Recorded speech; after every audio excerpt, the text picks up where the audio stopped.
Jor-El, be reasonable. My friend,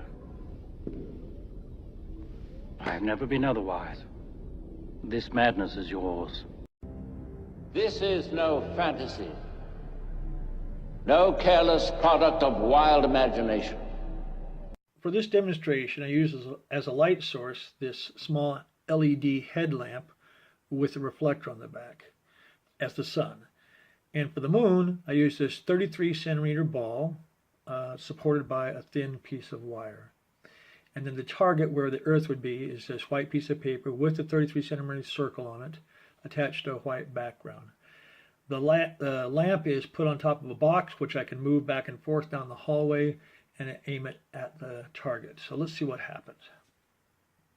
Here we have our target with a light source on it, and there's our moon, the shadow, and there's the real thing. I'm going to bring it right up against the target. That little circle is the exact same size as the ball, and so as I bring it up as close, if I can get it there, it's hard to spin it from the little wire. There, you see it's the same size. It covers the exact same size. Now I start pulling it away, and as the distance increases, the further the distance of the shadow is cast, the larger the shadow becomes.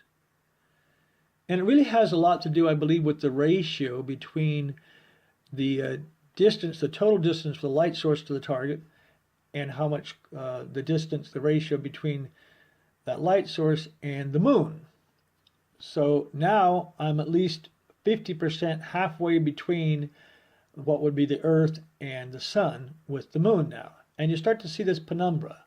You start to see this light shadow on the outside and the dark shadow on the inside. Now this only happens with a focused light. In other words, I have that reflector on the back. If I have a single point of light, like a single LED, there will be no outside fuzzy edge. It'll be just one opaque disk, no matter what you do with it. And so now I'm about 90% the distance to the sun. So if it was 10 feet away, it would be like 1 foot away from the sun. The moon would be just 1 foot away from the sun. So very close. Creates this type of image. Okay, but you see that umbra, that central opaque shadow, is much, much larger than the object that's creating it. Okay?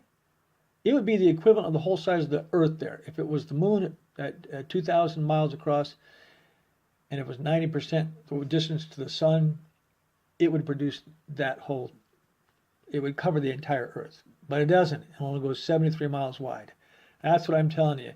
The idea of the moon at a great distance of 233,000 miles away, creating a shadow that's only 73 miles across, is physically impossible. Absolutely, totally impossible. Even with the focused light, which this is.